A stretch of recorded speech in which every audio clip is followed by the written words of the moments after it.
പ്രിയ ദൈവമക്കളെ, തിരുവെഴുത്തിൽ നമ്മളിങ്ങനെ വായിക്കുന്നുണ്ട്, എല്ലാ തിരുവെഴുത്തും ദൈവശ്വാസീയമാകയാൽ ദൈവത്തിൻ്റെ മനുഷ്യൻ സകല സൽപ്രവർത്തിക്കും വക പ്രാപിച്ച് തികഞ്ഞവനാകേണ്ടതിന് ശാസനത്തിനും ഗുണീകരണത്തിനും നീതിയിലെ അഭ്യസനത്തിനും അത് പ്രയോജനമുള്ളതാകുന്നു. സ്തോത്രം.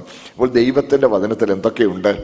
ശാസനമുണ്ട്, ഗുണീകരണമുണ്ട്, പ്രബോധനമുണ്ട്, നീതിയിലെ അഭ്യസനത്തിനായുള്ള ആഹ്വാനമുണ്ട്. ഇതെല്ലാം ദൈവത്തിൻ്റെ വചനത്തിലുള്ളതാണ്. എന്നാൽ ഈ കാലത്തായി നമ്മൾ ദൈവവചനം കേൾക്കാൻ പോകുമ്പോൾ നമ്മുടെ പ്രതീക്ഷ ആദ്യത്തെ 2 കാര്യങ്ങൾ നമ്മൾ ഒഴിവാക്കിക്കൊണ്ടാണ് നമ്മൾ പോകുന്നത്. എന്തൊക്കെയാണ്? ശാസനവും ഗുണീകരണവും തിരുത്തും അതൊന്നും നമുക്ക് ഇഷ്ടമല്ലാത്ത ഒരു സ്ഥിതിയിലേക്ക് സഭ പൊതുവേ ആയിത്തീർന്നിരിക്കുന്നുവോ എന്ന് ഞാൻ ഭയപ്പെടുന്നു. അങ്ങനെ ആകരുത്. ദൈവത്തിൻ്റെ വചനം ആശ്വസിപ്പിക്കുന്നതാണ്, ദൈവത്തിൻ്റെ വചനം ചൈതന്യപ്പെടുത്തുന്നതാണ്, ദൈവത്തിൻ്റെ വചനം നമ്മളിൽ അനേകം നിലകളിലുള്ള ആത്മീയ അനുഗ്രഹങ്ങൾ പകരുന്നതാണ്. അത് സത്യമായ കാര്യമാണ്. അതേസമയം സ്തോത്രം, നമ്മുടെ ജീവിതത്തിൽ ചിലപ്പോൾ തിരുത്തലുകൾക്ക് ആവശ്യമുണ്ടായാൽ നമ്മളത് ചെയ്യുവാനായിട്ട് നമ്മളെ തന്നെ ദൈവസന്നിധിയിൽ സമർപ്പിക്കണം. സ്തോത്രം. പ്രിയ ദൈവമക്കളെ, നാം ആത്മീയ കൂട്ടങ്ങളിൽ കൂടി വരുന്നു, കർത്താവിനെ സേവിച്ചു പോകുന്നു, ഇതൊക്കെ സത്യമാണ്. പക്ഷേ ഇതിൻ്റെ എല്ലാം ആ ജീവനാണ്, നമ്മളത് മറന്നു പോകരുത്. നിത്യജീവനാണ്. എന്തോ ഈ നിത്യജീവൻ എന്ന് പറഞ്ഞാൽ എന്താ അതിൻ്റെ അർത്ഥം? മരണം എന്നാൽ അതിൻ്റെ അർത്ഥം വേർപാടെന്നാണ്. വേദപുസ്തകത്തിൽ മരണം എന്ന വാക്കിൻ്റെ അർത്ഥം വേർപാട്, കൃത്യമായ അർത്ഥമാണത്. മരണം വേർപാടാണെങ്കിൽ ജീവൻ കൂട്ടായ്മയാണ്. മരണം വേർപാടും ജീവൻ കൂട്ടായ്മയുമാണ്. നമുക്ക് യേശു ക്രിസ്തുവിൽ പ്രാപിക്കാൻ കഴിയുന്ന ഏറ്റവും വലിയ അനുഗ്രഹം നിത്യജീവനാണ്. അർത്ഥം നിത്യമായ കൂട്ടായ്മയാണ്, കൂട്ടായ്മ ബന്ധമാണ്. ലോകത്തിലെ സകല ബന്ധങ്ങളും അതെത്ര ഊഷ്മളതയുള്ളതായാലും മരണം കൊണ്ട് അവസാനിക്കും. എത്ര സ്നേഹിക്കുന്നവരും ശവക്കുഴി വരെ വന്ന് 2 തുള്ളി കണ്ണീരും വീഴ്ത്തി ഒരു പിടി മണ്ണും വാരിയിട്ട് ഒരു ദീർഘനിശ്വാസം ഉതിർത്ത് മടങ്ങിപ്പോകും. അത്രേ ഒക്കുകയുള്ളൂ. അതിനപ്പുറത്തോട്ട് കൂട്ടിരിക്കാൻ ആരും വരികയില്ല. എന്നാൽ അതിനപ്പുറത്ത് നിത്യമായ കൂട്ടായ്മ ബന്ധത്തിൽ നമ്മോട് കൂടെ ഇരിക്കാൻ കഴിയുന്ന ഒരുവനേ ഉള്ളൂ, നമ്മുടെ കർത്താവാണ്. ഹല്ലേലൂയ. അതാണ് നമ്മുടെ ആത്യന്തികമായുള്ള ലക്ഷ്യം, നിത്യജീവൻ. ആ നിത്യജീവൻ മരിച്ച് കഴിഞ്ഞ് പ്രാപിക്കാനുള്ളത് മാത്രമല്ല. പലരും അങ്ങനെ ചിന്തിക്കും, നിത്യജീവൻ മരിച്ച് കഴിഞ്ഞ് പ്രാപിക്കാനുള്ളത് മാത്രമല്ല, നിത്യജീവൻ ഇവിടെ തന്നെ പ്രാപിക്കണം. അത് നിത്യതയോളം തുടരുകയാണ്. അതുകൊണ്ടാണ് യോഹന്നാന്റെ 1-ാം ലേഖനത്തിൽ നമ്മൾ വായിക്കുന്നുണ്ടല്ലോ, 5-ാം അധ്യായത്തിൽ നമ്മൾ വായിക്കുന്നു, സ്തോത്രം, നിങ്ങൾക്ക് നിത്യജീവൻ ഉണ്ട് എന്ന് നിങ്ങൾ അറിയേണ്ടത്. ഇപ്പം നമുക്ക് നിത്യജീവൻ ഉണ്ട്. അതുകൊണ്ട് ആ നിത്യജീവൻ നമുക്കുണ്ടെന്ന് നാം ഇവിടെ തന്നെ ഉറപ്പ് പ്രാപിക്കണം. സ്തോത്രം. ഹല്ലേലൂയ. ആ ഉറപ്പും ആ പ്രാഗൽഭ്യവും ആ സന്തോഷവും നമ്മുടെ ജീവിതത്തിലുണ്ടെങ്കിൽ ഏത് പ്രതിസന്ധി വന്നാലും ആ പ്രതിസന്ധിയിൽ ധൈര്യമായി നിൽക്കുവാൻ കർത്താവ് നമ്മളെ ബലപ്പെടുത്തും. സ്തോത്രം. ഹല്ലേലൂയ. അതുകൊണ്ട് ഈ ദിവസങ്ങളിലെ ദൈവവചന കേൾവി ആ നിത്യജീവന്റെ ഉറപ്പ് നമ്മുടെ ജീവിതത്തിൽ പ്രാപിക്കുവാൻ ഉപാധിയാകട്ടെ എന്നുള്ള ആ വലിയ പ്രാർത്ഥനയോടും ആഗ്രഹത്തോടും കൂടെയാണ് ഞാൻ നിങ്ങളുടെ നടുവിൽ നിൽക്കുന്നത്. സ്തോത്രം. അപ്പോൾ ആ കൂട്ടത്തിൽ ഗുണീകരണത്തിനുള്ളതും ഒക്കെ ഉണ്ടാകുവാനായി ദൈവാത്മാവ് എനിക്കൊരു ശക്തമായ പ്രേരണ തന്നിട്ടുണ്ട്. അതുകൊണ്ട് ദയവ് ചെയ്ത് നിങ്ങൾ എന്നെ ക്ഷമയോടെ ശ്രദ്ധയോടെ കേൾക്കണം എന്ന് ഞാൻ നിങ്ങളുടെ പ്രാരംഭത്തിൽ അപേക്ഷിക്കുന്നു. പ്രിയ ദൈവമക്കളെ, സ്തോത്രം. പരിശുദ്ധാത്മാവിൻ്റെ സന്തോഷം നമുക്ക് അനുഭവിക്കാൻ കഴിയും. എന്നാൽ ഞാൻ ഇടയ്ക്കിടയ്ക്ക് നിങ്ങൾ ദൈവത്തെ ഒന്നും കൂടെ സ്തുതിച്ചേന്ന് ഞാൻ പറയുകയില്ല. ഒന്നാമത് അതിന് നേരമില്ല, താല്പര്യമില്ലാഞ്ഞിട്ടല്ല, അതിൽ സന്തോഷമില്ലാഞ്ഞിട്ടല്ല. നിങ്ങൾക്കതിന് പൂർണ്ണ സ്വാതന്ത്ര്യമുണ്ട്. എന്നാൽ നിങ്ങൾ ശ്രദ്ധയോടെ കേൾക്കുകയും വചനം നിങ്ങൾ ഉൾക്കൊള്ളുകയും വചനത്തിൽ സന്തോഷിക്കുകയും ചെയ്യണമെന്നുള്ളതാണ് എൻ്റെ ഏറ്റവും വലിയൊരു ആഗ്രഹം. സ്തോത്രം. അതുകൊണ്ട് നിങ്ങൾ ദൈവത്തെ സ്തുതിക്കുവാൻ നിങ്ങൾക്ക് സ്വാതന്ത്ര്യമുണ്ട്. അത് നിങ്ങളുടെ അവകാശമാണ്. ഞാൻ ആവശ്യപ്പെട്ടിട്ട് നിങ്ങൾ ദൈവത്തെ സ്തുതിക്കാനായി കാത്തിരിക്കേണ്ട എന്ന് മാത്രമേ ഉള്ളൂ. എന്നുള്ള സമയവും സാവകാശവും ഇല്ലല്ലോ. സ്തോത്രം. പ്രിയ ദൈവമക്കളെ, ഞാൻ അല്പം കൂടി മുഖവുരയായി ചില വാക്കുകളുടെ പറയുവാൻ എൻ്റെ ഹൃദയത്തിൽ താല്പര്യമുണ്ട്. സ്തോത്രം. നമ്മൾ പലപ്പോഴും ചില വസ്തുതകൾ മനസ്സുകൊണ്ട് അംഗീകരിക്കുകയും ആ വസ്തുതയ്ക്കനുസരിച്ചുള്ള ഒരു കൂടിവരവിലൊക്കെ ഇങ്ങനെ നമ്മളാൽ ആവോളമൊക്കെ ചേർന്ന് പോവുകയും ചെയ്യുന്നുണ്ട് എന്നുള്ളതിനാൽ നിത്യജീവൻ ഉറപ്പായി എന്ന ഒരു ധാരണയിൽ അങ്ങ് പോയിക്കൊണ്ടിരിക്കുക. ഒന്നുകൂടെ പറയാം. ചില വസ്തുതകൾ നമ്മൾ മനസ്സുകൊണ്ട് അംഗീകരിച്ചിട്ടുണ്ട്, ചില കാര്യങ്ങൾ നമ്മൾ അറിയുന്നുണ്ട്. ശരി, അത് ഞാൻ സമ്മതിച്ചിരിക്കുന്നു. ആ വസ്തുതകൾ മനസ്സുകൊണ്ട് അംഗീകരിക്കുകയും ആ വസ്തുതകൾ അംഗീകരിച്ചിരിക്കുന്ന ആളുകളുമായുള്ള ബന്ധത്തിൽ നമ്മൾ മുമ്പോട്ട് കൂടിവരവുകളിൽ ഇങ്ങനെ പൊയ്ക്കൊണ്ടിരിക്കുകയും ചെയ്യുന്നു. അങ്ങനെ പൊയ്ക്കൊണ്ടിരിക്കുകയും ചെയ്യുന്നത് കൊണ്ട് നിത്യജീവൻ ഉറപ്പായി എന്ന ഒരു ധാരണയോടെ അങ്ങ് പോകുകയാണ്. പക്ഷേ വെറും ധാരണയോടെ പോകാനും മാത്രം അപ്രധാനമായ കാര്യമല്ല നിത്യജീവന്റെ വിഷയം. അത് നല്ല ഉറപ്പ് നമ്മൾ പ്രാപിച്ചിരിക്കണം. മനസ്സിലായല്ലോ? സ്തോത്രം. അതുകൊണ്ട് തന്നെ ഈ ചില വർഷങ്ങൾക്ക് മുമ്പ് തൃശ്ശൂരിൽ നിന്ന് ഇറങ്ങിയിരുന്ന ഒരു സെക്കുലർ പ്രസിദ്ധീകരണം, ഒരു സാംസ്കാരിക പ്രസിദ്ധീകരണമാണ്. ആ സാംസ്കാരിക പ്രസിദ്ധീകരണത്തിൽ കേരളത്തിലെ ഇന്നത്തെ ധാർമ്മിക നിലവാരത്തെക്കുറിച്ചുള്ള ഒരു വിലയിരുത്തൽ അതിൻ്റെ എഴുത്തുകാരൻ നൽകിയിരുന്നു. ധാർമ്മിക നിലയെക്കുറിച്ചുള്ള വിലയിരുത്തൽ, കുറ്റകൃത്യങ്ങളെക്കുറിച്ചുള്ള ഒരു അവലോകനമായിരുന്നു. ആ കുറ്റകൃത്യങ്ങളെക്കുറിച്ചുള്ള അവലോകനത്തിൽ അദ്ദേഹം കുറ്റകൃത്യങ്ങളുടെ പട്ടിക, അതിൻ്റെ സ്റ്റാറ്റിസ്റ്റിക്സ് എല്ലാം അവിടെ നിരത്തിയിട്ട് അതിനെ ഒന്ന് അനലൈസ് ചെയ്തു.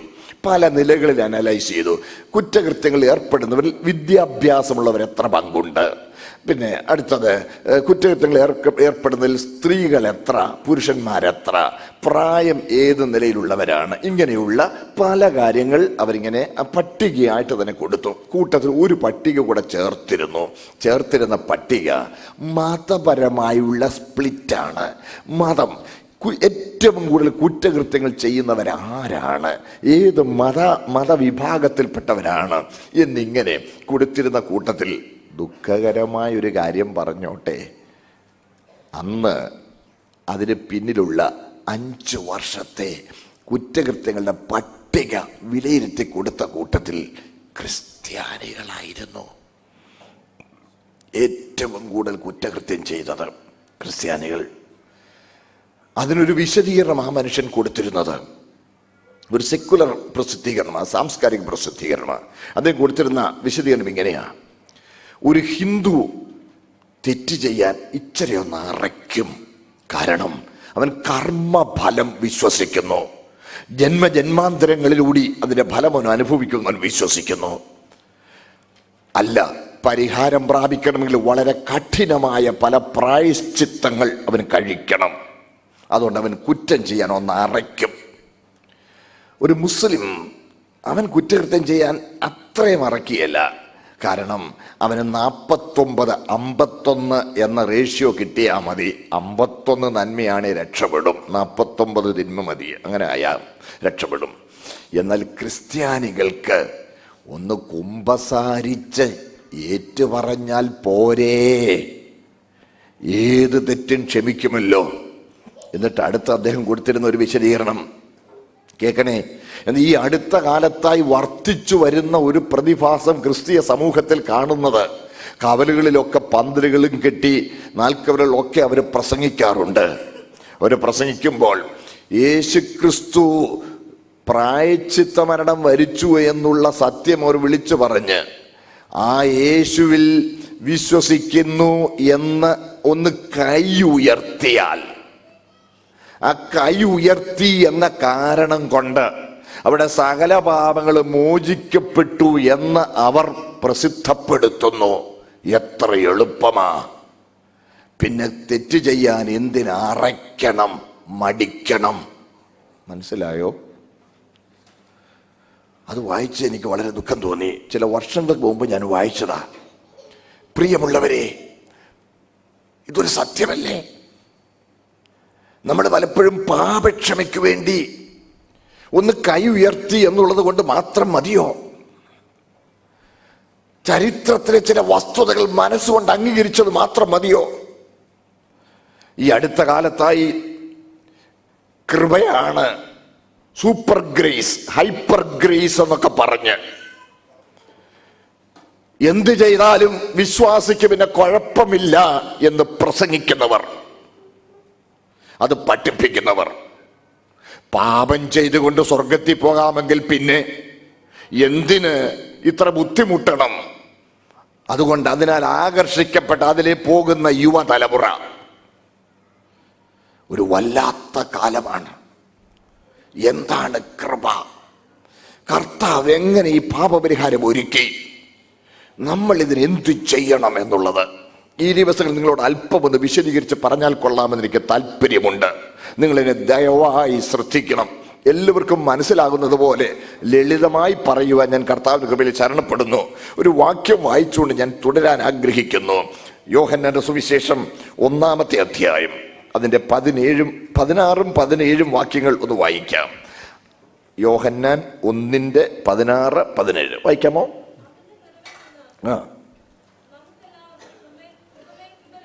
വായിച്ചോളൂ. ന്യായപ്രമാണം മോശ മുഖാന്തരം ലഭിച്ചു, കൃപയും സത്യവും യേശുക്രിസ്തു മുഖാന്തരം വന്നു. വളരെ നന്ദി. അവന്റെ നിറവിൽ നിന്ന് നമുക്ക് എല്ലാവർക്കും കൃപമേൽ കൃപ ലഭിച്ചിരിക്കുന്നു.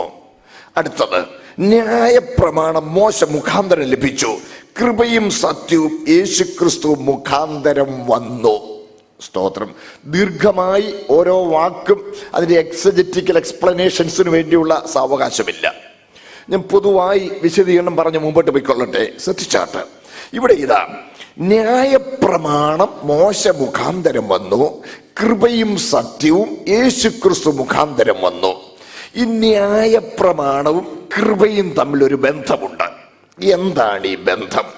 നമ്മൾ പലപ്പോഴും പഴയ നിയമ ന്യായപ്രമാണം എന്താണ് അതിൻ്റെ പ്രസക്തി, അതിനി പ്രസക്തി ഇല്ലെന്നും പഴയ നിയമ വേദഭാഗം വായിക്കാൻ പോലും ആവശ്യമില്ല എന്ന നിലയിൽ സംസാരിക്കുന്നത് ഞാൻ ശ്രദ്ധിച്ചിട്ടുണ്ട്.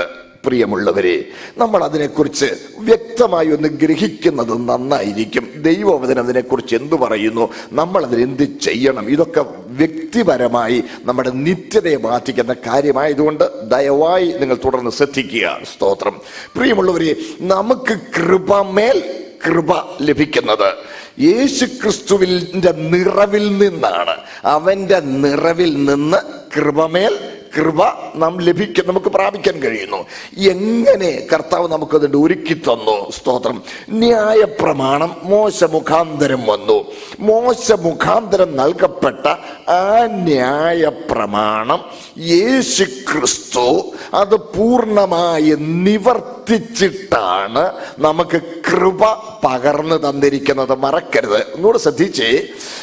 മോശ മുഖാന്തരം നൽകപ്പെട്ട ന്യായപ്രമാണം യേശുക്രിസ്തു തൻ്റെ ജീവിതം കൊണ്ടും തൻ്റെ യാഗമരണം കൊണ്ടും പൂർണ്ണമായും നിവർത്തിച്ചിട്ടാണ് നമുക്ക് കൃപയിലേക്ക് ഉൾപ്രവേശനം ലഭിച്ചത്.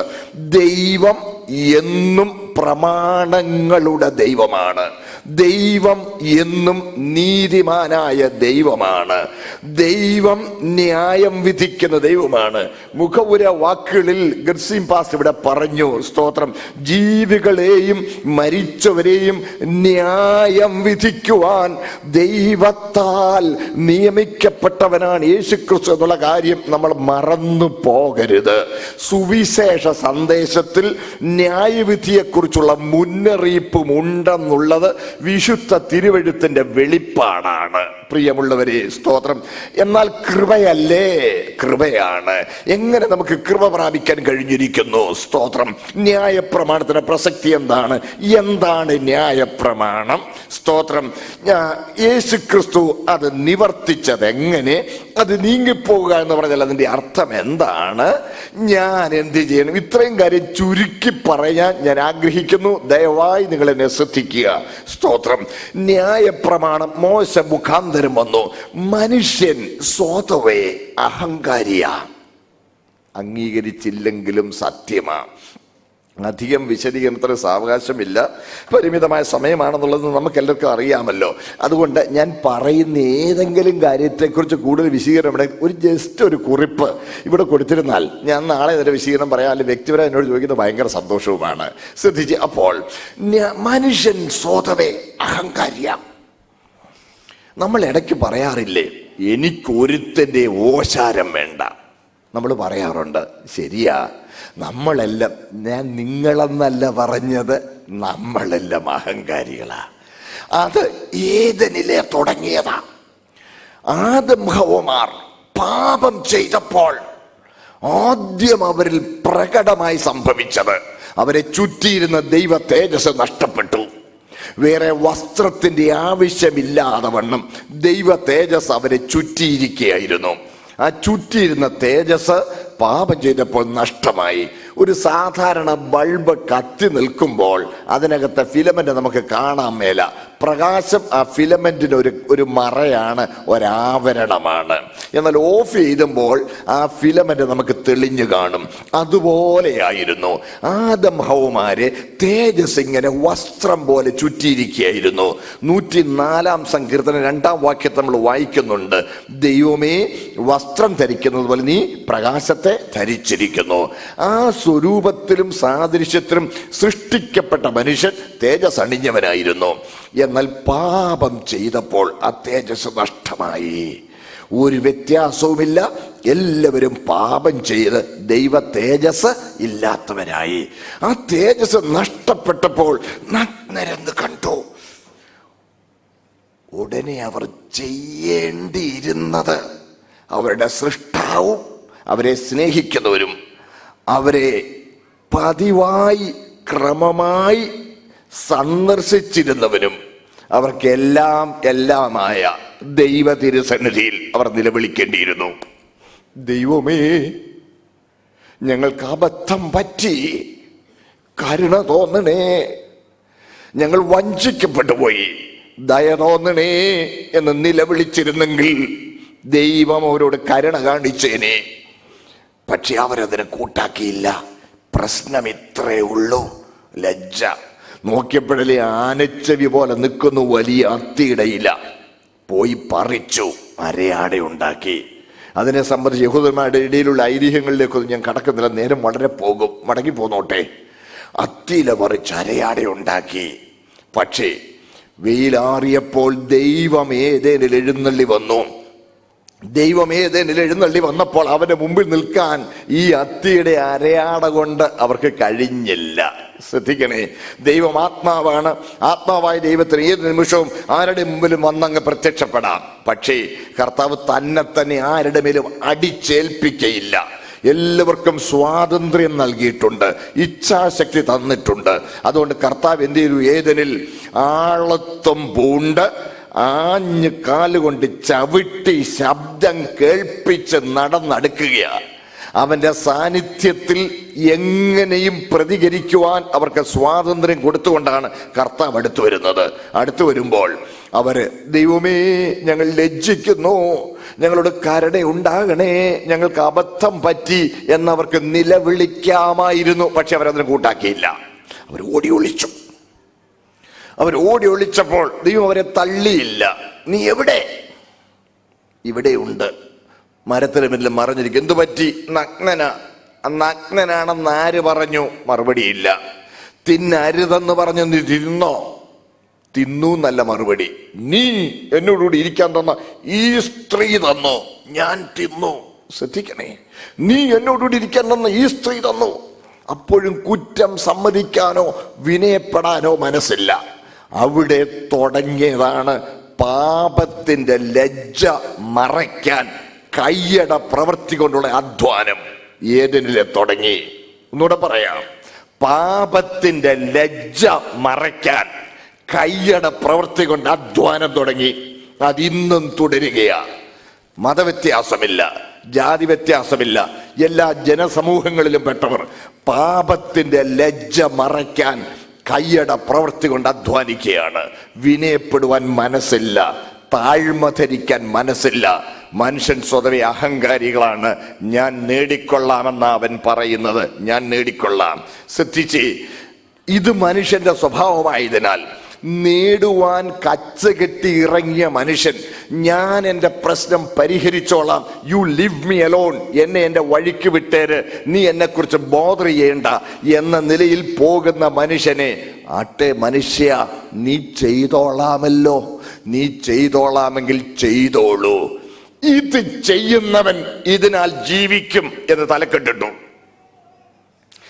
ഇത് ചെയ്യുന്നവൻ ഇതിനാൽ ജീവിക്കുമെന്ന് തലക്കെട്ടിട്ട് നമ്പരിട്ട് താഴോട്ട് 10 കൽപ്പനകൾ, 5 വിധ യാഗങ്ങൾ, അവയോട് ചേർന്നുള്ള ഉപ അർപ്പണങ്ങൾ, 7 പെരുന്നാളുകൾ, ഭക്ഷ്യ നിയമങ്ങൾ, സാമൂഹ്യ ജീവിതത്തിന് നിയമങ്ങൾ, കുടുംബജീവിതത്തിന് നിയമങ്ങൾ ഇത്യാദി വിഷയങ്ങളെല്ലാം നമ്പരിട്ടെഴുതി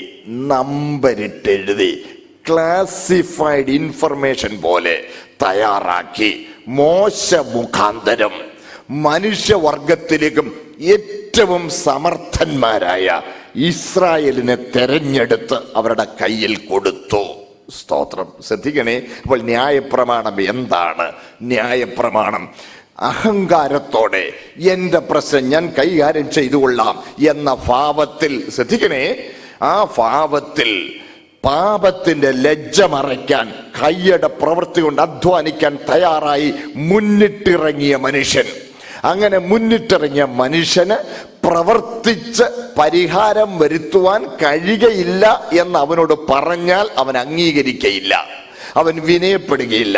അതുകൊണ്ട് അവനെ കൊണ്ട് അത് കഴിയുകയില്ല എന്ന് അവന് ബോധ്യം നൽകേണ്ടതിന്, അവനെ അത് ബോധ്യപ്പെടുത്തേണ്ടതിന് പ്രവർത്തിച്ച് പാപപരിഹാരം പ്രാപിക്കുവാൻ ഇറങ്ങിയ മനുഷ്യന് അതിനുള്ള ഒരവസരം ദൈവം കൊടുക്കുന്നതാണ് ന്യായപ്രമാണം. സ്തോത്രം. ന്യായപ്രമാണത്തിന് തലക്കെട്ട് ഇത് ചെയ്യുന്നവൻ ഇതിനാൽ ജീവിക്കുമെന്നാണ്. സ്തോത്രം. ഇത് ചെയ്യുന്നവൻ ഇതിനാൽ ജീവിക്കും. സ്തോത്രം. പക്ഷേ മനുഷ്യകുലത്തിലേക്കും മിടുമിടുക്കന്മാരായ ഇസ്രായേലിനെ തെരഞ്ഞെടുത്ത് അവരുടെ കയ്യിൽ ഇത് നമ്പരിട്ട് എഴുതി കൊടുത്തിട്ടും ഒരു യുഗം മുഴുവൻ അവർക്ക് വേണ്ടി നിയമിക്കപ്പെട്ടിട്ടും അവർക്കത് പാലിക്കുവാൻ കഴിഞ്ഞില്ല. അവർ പരാജയപ്പെട്ടു നിൽക്കുക. സ്തോത്രം. അവർ പരാജയപ്പെട്ടു നിൽക്കുമ്പോൾ എല്ലാ പ്രോത്സാഹനങ്ങളും ദൈവം അവർക്ക് കൊടുത്തത്, എല്ലാ പ്രോത്സാഹനങ്ങളും. അതുകൊണ്ടാണ് നമ്മൾ പഴയ നിയമത്തിൽ ഭൗമിക നന്മകളുടെ വാഗ്ദത്തങ്ങൾ കാണുന്നത്. പഴയ നിയമത്തിലെ ഭൗമിക നന്മകളുടെ വാഗ്ദത്തങ്ങൾ പുതിയ നിയമത്തിൽ ആവർത്തിക്കപ്പെട്ടിട്ടില്ല. എന്തുകൊണ്ട്? പഴയ നിയമത്തിലെ ഭൗമിക നന്മകൾ ന്യായപ്രമാണം നിവർത്തിക്കുവാനുള്ള പ്രോത്സാഹനമായിരുന്നു. 105 സങ്കീർത്തനം 44, 45 വാക്യങ്ങൾ വേഗം എടുത്തെങ്കിൽ വായിച്ചാട്ട്. 105 സങ്കീർത്തനം 44, 45 വാക്യങ്ങൾ. അവർ തന്റെ ചട്ടങ്ങളെ പ്രമാണിക്കുകയും തന്റെ ന്യായപ്രമാണങ്ങളെ ആചരിക്കുകയും ചെയ്യേണ്ടതിന് അവൻ ജാതികളുടെ ദേശങ്ങളെ അവർക്ക് കൊടുത്തു. അവർ വംശങ്ങളുടെ അധ്വാന ഫലം കൈവശമാക്കുകയും ചെയ്തു. യഹോവയെ സ്തുതിപ്പിൻ. കണ്ടോ എന്തിനാ ജാതികളുടെ അവകാശം അവർക്ക് കൊടുത്തത്? ഇസ്രായേലേ, നീ പണിയാത്ത പട്ടണങ്ങളിൽ പാർക്കുന്നു, നീ നട്ടുണ്ടാക്കാത്ത മുന്തിരിത്തോപ്പിൽ നിന്ന് ഭക്ഷിക്കുന്നു, നീ കുഴിക്കാത്ത കിണറുകളിൽ നിന്ന് കുടിക്കുന്നു, മറ്റുള്ളവരുടെ അധ്വാന ഫലമെടുത്ത് ഞാൻ നിനക്ക് തരുന്നു, ഈ നന്മകളൊക്കെ ഞാൻ നിനക്ക് തരുന്നു. എന്തിനാണെന്നറിയാമോ? നീ എൻ്റെ ചട്ടങ്ങളെ പ്രമാണിക്കുകയും എൻ്റെ കൽപ്പനകളെ ആചരിക്കുകയും ചെയ്യേണ്ടതിന് ഞാൻ നിനക്ക് തരികയാണ്. സ്തോത്രം. പഴയ നിയമത്തിലെ ഭൗമിക നന്മകളുടെ വാഗ്ദത്തങ്ങൾ ന്യായപ്രമാണം നിവർത്തിക്കുവാനുള്ള പ്രോത്സാഹനമായിരുന്നു. അതുകൊണ്ടാണ് ആ പഴയ നിയമത്തിലെ ഭൗമിക നന്മകളുടെ വാഗ്ദത്തങ്ങൾ പുതിയ നിയമത്തിൽ ആവർത്തിക്കപ്പെടാതിരിക്കുന്നത്. സ്തോത്രം. പ്രിയമുള്ളവരെ, നമുക്കൊക്കെ ഈ ഭൗമിക നന്മകളെ കുറിച്ച് ഉള്ള വാഗ്ദത്തങ്ങൾ കേട്ടാൽ ഭയങ്കര സന്തോഷമാണ്. പക്ഷേ പുതിയ നിയമത്തിൽ അത് അതുപോലെ ആവർത്തിച്ചിട്ടില്ല. പുതിയ നിയമസഭയ്ക്ക് അത് അവകാശപ്പെട്ടതുമല്ല. പിന്നെ പുതിയ നിയമസഭയ്ക്കുള്ള വാഗ്ദത്തം എന്താ? ജീവനും ഭക്തിക്കും വേണ്ടതൊക്കെ ദൈവം നമുക്ക് തന്നിരിക്കും. ഒന്നും നിഷേധിക്കയില്ല. പിന്നെ നല്ല ഉറപ്പായ ഒരു വാഗ്ദത്തമുണ്ട്. സ്വന്തം പുത്രനെ ആദരിക്കാതെ നമുക്കെല്ലാവർക്കും വേണ്ടി തന്നവൻ അവനോട് കൂടെ സകലവും, നമുക്ക് ആവശ്യമുള്ളത് സകലവും അവൻ നൽകാതിരിക്കുമോ? നൽകാതിരിക്കയില്ല. സ്തോത്രം. ഹല്ലേലൂയ. അതുകൊണ്ട് പ്രിയ ദൈവമക്കളെ, സ്തോത്രം, ഭൗമിക ഉയർച്ചയിലേക്ക് നമ്മളെ ശ്രദ്ധ തിരിയരുത്. സ്തോത്രം. ആവശ്യമുള്ളതെല്ലാം അവൻ തന്നിരിക്കുകയും ചെയ്യും. ഇതാണ് ദൈവം നമ്മോട് നൽകിയിരിക്കുന്ന വാഗ്ദത്തം. നമ്മൾ മറന്നു പോകരുത്. മുമ്പോട്ട് പോകട്ടെ. ഇങ്ങനെ ഈ വാഗ്ദത്തങ്ങളും എല്ലാം കൊടുത്ത് എല്ലാ കാര്യങ്ങളും ക്രമീകരിച്ചെങ്കിലും ഇസ്രായേലിന് പോലും അത് പാലിക്കുവാൻ കഴിഞ്ഞില്ല. ഒരു ഉദാഹരണം പോലെ പറയാം. നിങ്ങൾ സങ്കല്പിക്കുക, ഇത് ഒരു സോളിഡ് സ്റ്റീൽ സ്ട്രക്ചർ ആണെന്ന് സങ്കല്പിക്കുക. ഇത് ഒരു ഒരു ഒരു ഭയങ്കര കട്ടിയുള്ളൊരു സാധനമാണ്. ഒരു 50 പേര് പിടിച്ചാലും ഇത് അനങ്ങില്ലെന്ന് സങ്കല്പിക്കുക. അപ്പം ഞാൻ പറഞ്ഞു, ഇത് ഒരു 50 പേര് പിടിച്ചാലും അനങ്ങില്ലെന്ന് പറഞ്ഞു. അല്ലെങ്കിൽ ഇത് പറഞ്ഞപ്പം നിങ്ങളിൽ നല്ല ആരോഗ്യമുള്ള 1-2 പേര് അടുത്തിരിക്കുന്ന കൂട്ടുകാരുടെ നേരെ നോക്കിയിട്ട് ചിരിച്ചു. ഇച്ചിരി പരിഹാസ്യമായി ചിരിക്കുന്നുണ്ടപ്പോൾ ഞാൻ ചോദിച്ചു, എന്താ സഹോദര അങ്ങനെ പറയുന്നത്? എന്താ നിങ്ങൾ ചിരിക്കുന്നത്? ഓ ഉപദേശി, അത് 50 പേരൊന്നും വേണ്ട, ഒരാൾ മതിയെന്ന് ഞങ്ങൾ പറയായിരുന്നു പറഞ്ഞു. എന്നാ ആട്ടെ, ഒരാൾ മതിയോ? ശരി, നമുക്കൊന്ന് ശ്രമിക്കാം. ആരാ കൂട്ടത്തിൽ, നിങ്ങളുടെ കൂട്ടത്തിലേക്ക് ഏറ്റവും ആരോഗ്യമുള്ള, നല്ല മിടുമിടുക്കൻ ആരോഗ്യമുള്ള ഒരാളിനെ ആട്ടെ, ബ്രദറിങ് വന്നാട്ടെന്ന് പറഞ്ഞു. അദ്ദേഹം ഇങ്ങനെ എഴുന്നേറ്റ് വന്നു. അപ്പൊ നിങ്ങൾക്കെല്ലാം സമ്മതമാണ്, അദ്ദേഹം കൊള്ളാം. ശരി, അദ്ദേഹം ഇങ്ങോട്ടൊരു ഫയൽമാന്റെ മട്ടിൽ ഇങ്ങനെ മുമ്പോട്ട് കയറി ഇങ്ങോട്ട് വന്നിട്ട് തെളിവിന് വേണ്ടി ഒരു പാത്രത്തിൽ തുളുമ്പ വെള്ളം എടുത്ത് ഇതേ വെച്ചിട്ടുണ്ട്. അല്പമെങ്കിലും അനങ്ങുന്നെങ്കിൽ തൂമല്ലോ. അങ്ങനെ വെച്ച് അത് ഇങ്ങോട്ട് വന്ന് ആദ്യം ഇടത്ത കൈ കൊണ്ട് ഇത് പിടിച്ചു, അനക്കമില്ല. വലത്തെ കൈ കൊണ്ട് പിടിച്ച് അനക്കമില്ല. 2 കൈ കൊണ്ട് പിടിച്ച് അനക്കമില്ല. കുറെ നേരം, ഒരു 5 മിനിറ്റ് ഇതൊക്കെ കിടന്ന് അധ്വാനിച്ചു, വലിച്ചു, കുറെ ശ്രമിച്ചു. ഇല്ല. 5 മിനിറ്റ് കഴിഞ്ഞു. ഇല്ല. ഉപദേശം പറഞ്ഞ ശരിയാ, 50 പേര് പിടിച്ചാൽ ഇത് അനങ്ങില്ല എന്നത് കിതച്ചുകൊണ്ട് പറഞ്ഞാൽ പിന്നെ ഇവിടെ ഇരിക്കുന്ന ഒരു സാധാരണ എന്നെപ്പോലൊരു മനുഷ്യൻ പറയുമോ? അത് ഞാൻ അനക്കിക്കോളാമെന്ന് പറയുമോ? പറയല. ഏറ്റവും ആരോഗ്യമുള്ളവൻ വന്ന് പരിശ്രമിച്ചിട്ട് പരാജയപ്പെട്ടാൽ ആർക്കും പിന്നെ അത് കഴിയുകയില്ല എന്ന് അവിടെ തെളിയിക്കപ്പെടുകയാണ്. നമ്മളെല്ലാവരും ഒരുപോലെ അംഗീകരിക്കുമല്ലോ. മനുഷ്യകുലത്തിലേക്കും ഏറ്റവും സമർത്ഥന്മാർ ഇസ്രായേലിയർ തന്നെയാ. ദൈവം അവരെ അതിനുവേണ്ടി മിടുക്കന്മാരാക്കിയതാ കേട്ടോ. അതിനെക്കുറിച്ച് ഒരാൾ പറഞ്ഞത്, ഈ മരുഭൂമിയിൽ മന്ന തിന്നതിൻ്റെ അനന്തര ഫലമാണ് അവരുടെ തലമുറയ്ക്ക് വലിയ സാമർഥ്യവും കഴിവുകളും ഒക്കെ കിട്ടിയിരിക്കുന്നത്. അല്ല, തിരുവചനം നോക്കുമ്പോൾ ആ ന്യായപ്രമാണം നിവർത്തിക്കാനുള്ള എല്ലാ അനുകൂല സാഹചര്യങ്ങളും അവർക്ക് ഒരുക്കി കൊടുത്തിരിക്കുക. എല്ലാ കഴിവുകളും അവർക്ക് കൊടുത്ത് പ്രവാചകന്മാരെ പുറകെ അവരെ അടുക്കൽ അയച്ച് അതിനെക്കുറിച്ച് അവരെ ഓർമ്മിപ്പിച്ച് ന്യായപ്രമാണം നിവർത്തിക്കാനുള്ള സകല പ്രോത്സാഹനങ്ങളും ചെയ്തു. പക്ഷേ ആ സമർത്ഥന്മാർ പോലും പരാജയപ്പെട്ടു നിൽക്കുമ്പോൾ, സ്തോത്രം, ദൈവം തൻ്റെ ഓമന പുത്രനെ ഭൂമിയിലയക്കുകയാണ്. ദൈവത്തിന്റെ പ്രമാണത്തിന് നീക്കമില്ല, നിവൃത്തിയേ ഉള്ളൂ. വായിച്ചാട്ട് മത്തായിയുടെ സുവിശേഷം 5-ാം അധ്യായം 17-ാമത്തെ വാക്യം. വേഗം വായിച്ചാട്ട്. മത്തായി 5:17. മാത്യു 5:17. ഞാൻ ന്യായപ്രമാണത്തെയോ പ്രവാചകന്മാരെയോ നീക്കേണ്ടതിന് വന്നു എന്ന് നിരൂപിക്കരുത്, നീക്കുവാനല്ല നിവർത്തിപ്പാനത്രേ ഞാൻ വന്നത്. കണ്ടോ, ഞാൻ ന്യായപ്രമാണത്തെയോ പ്രവാചകന്മാരെയോ നീക്കേണ്ടതിന് വന്നു എന്ന് നിങ്ങൾ നിരൂപിക്കരുത്, നീക്കുവാനല്ല. പിന്നെ എന്തിനാ വന്നത്? നിവർത്തിപ്പാനാണ് വന്നത്. നീക്കുക എന്ന് പറഞ്ഞാൽ അതങ്ങ് ക്യാൻസൽ ചെയ്യുക. ഇല്ല. ന്യായപ്രമാണം ക്യാൻസൽ ചെയ്യപ്പെടുകയില്ല. ന്യായപ്രമാണം won't be pushed aside. അതിനെ മാറ്റിവെക്കുകയല്ല, അത് നിവർത്തിക്കപ്പെടുകയുള്ളൂ. ദൈവത്തിന്റെ വചനം നിവർത്തിക്കപ്പെടുകയുള്ളൂ. ആ 18-ാം വാക്യം വായിക്കുമ്പോൾ, ആകാശവും ഭൂമിയും ഒഴിഞ്ഞു പോകും വരെ സകലവും നിവൃത്തിയാകുവോളം ന്യായപ്രമാണത്തിൽ നിന്ന് ഒരു വള്ളിയെങ്കിലും ഒരു പുള്ളിയെങ്കിലും നീക്കപ്പെടുകയില്ല. ദൈവത്തിന്റെ പ്രമാണങ്ങൾ നീങ്ങുകയില്ല. സ്തോത്രം. മാറ്റപ്പെടുകയില്ല. ഇത് മറന്നു പോകരുത്, ശ്രദ്ധിക്കണേ. സ്തോത്രം. ന്യായപ്രമാണത്തിൽ നീക്കമില്ല. അതുകൊണ്ട് ആ ന്യായപ്രമാണം നിവർത്തിക്കുവാൻ യേശുക്രിസ്തു ന്യായപ്രമാണത്തിന് കീഴേ ജനിച്ചു. വായിച്ചാട്ട് ഗലാത്യർ 4:4. ഗലാത്യർ 4:4. ഗലേഷ്യൻസ് 4:4 വായിച്ചാട്ട്. ഗലാത്യർ 4:4 വായിച്ചോളൂ. എന്നാൽ വായിച്ചോ.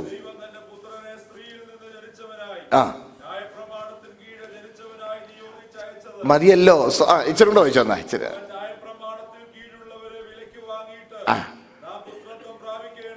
Thank you. സ്തോത്രം. ന്യായപ്രമാണത്തിന് കീഴേ ജനിച്ചവനായി നിയോഗിച്ചയച്ചു. സ്തോത്രം. യേശു ക്രിസ്തു ഇവിടെ വന്നത് ന്യായപ്രമാണത്തിന് കീഴേ ജനിച്ചവനായിട്ടാണ് കർത്താവ് ഇവിടെ വന്നത്. പ്രിയ ദൈവമക്കളെ, സ്തോത്രം.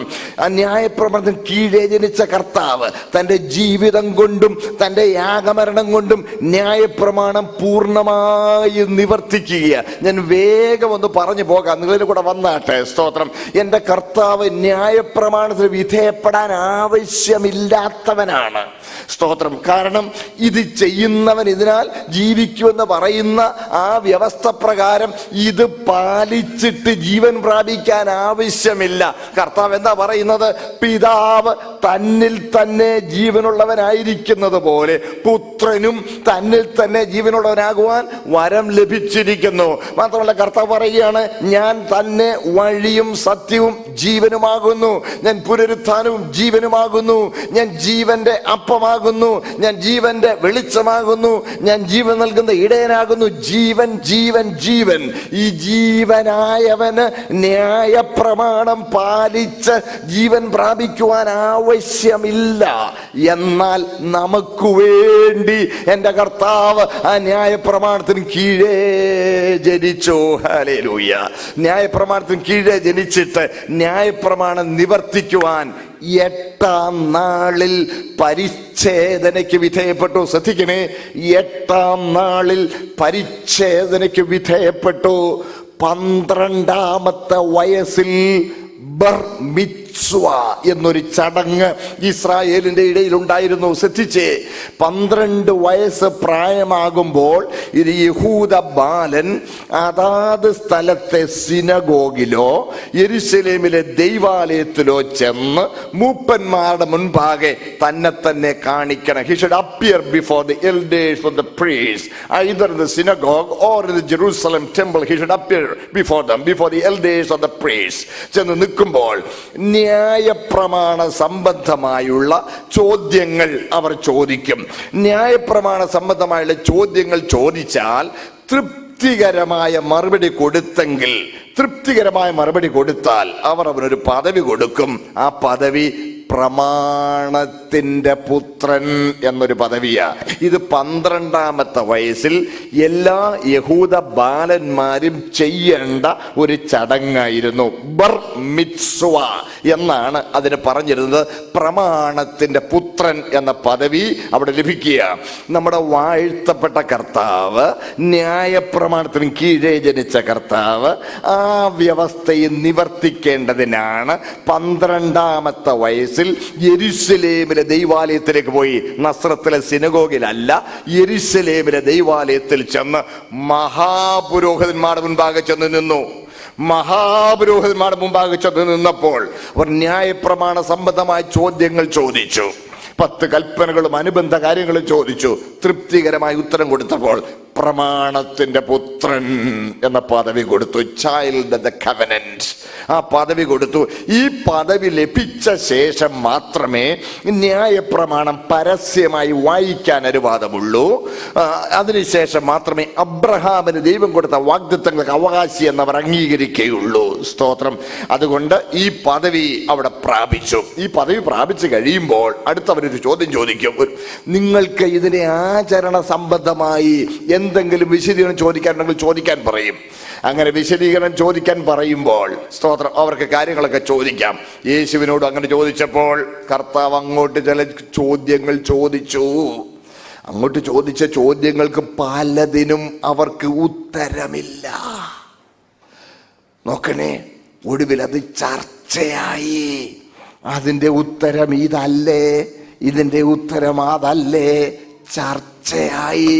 ശ്രദ്ധിക്കണേ, ആ ചർച്ച നീണ്ടു 3 ദിവസം. 3 ദിവസം ആ ചർച്ച നീണ്ടു. 3-ാം ദിവസം അമ്മേപ്പന്മാർ അവനെ അന്വേഷിച്ച് വരുമ്പോൾ അവനിതാ മഹാപുരോഹിതന്മാരുടെ മൂപ്പന്മാരെ നടുക്കിയിരിക്കുന്നു. പ്രായത്തിനും പദവിക്കും വളരെ പ്രാധാന്യം കൊടുക്കുന്നവരാണ് യഹൂദന്മാർ. അവര് ആ പെസഹ ഉത്സവം, ആ ഉത്സവം നടന്നുകൊണ്ടിരിക്കുന്ന ആ സമയത്ത് സ്തോത്രം നോക്കണേ, ഈ പ്രമാണത്തിന്റെ പുത്രൻ പുതിയതായി പദവി പ്രാപിച്ച് ഈ 12 വയസ്സുകാരനെ അവരുടെ നടുവിൽ കസേരയിട്ട് ഇരുത്തണമെങ്കിൽ അവർ അവനെ എത്ര അംഗീകരിച്ചു എന്നുള്ളത് വ്യക്തമാകുകയാണ്. സ്തോത്രം. അതൊരു ചർച്ച നീണ്ടു. ഒരു വ്യക്തിക്ക് പ്രമാണത്തിന്റെ പുത്രൻ എന്ന പദവിക്ക് യോഗ്യതയുണ്ടെങ്കിൽ അതെന്റെ കർത്താവിനാണ്. ഹല്ലേലൂയ.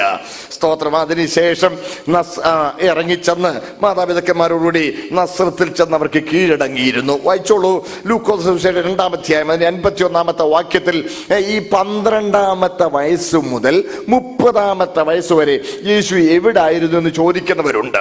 12 മുതൽ 30 വരെ എവിടെയായിരുന്നു എന്ന് വായിച്ചാട്ടെ, എടുത്തെങ്കിൽ വായിച്ചാട്ടെ. ആ, വളരെ നന്ദി. നോക്കണേ, അവരോട് കൂടെ ഇറങ്ങി നസ്രത്തിൽ വന്നവർക്ക് കീഴടങ്ങിയിരുന്നു. സ്തോത്രം. ചില പറയാറുണ്ട് ഇവിടെ വന്നു കാശ്മീരി വന്നെന്നും യോഗ പഠിച്ചെന്നും ഒക്കെ പറയുന്നവരൊക്കെ ഇപ്പൊ ഇത് കൂടി വരിക. എന്റെ പൊന്നു സഹോദരൻ, ആ വായിച്ചാട്ടെ. ആ ആ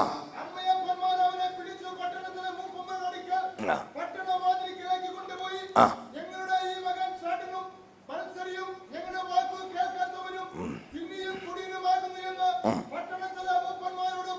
വായിച്ചോളൂ.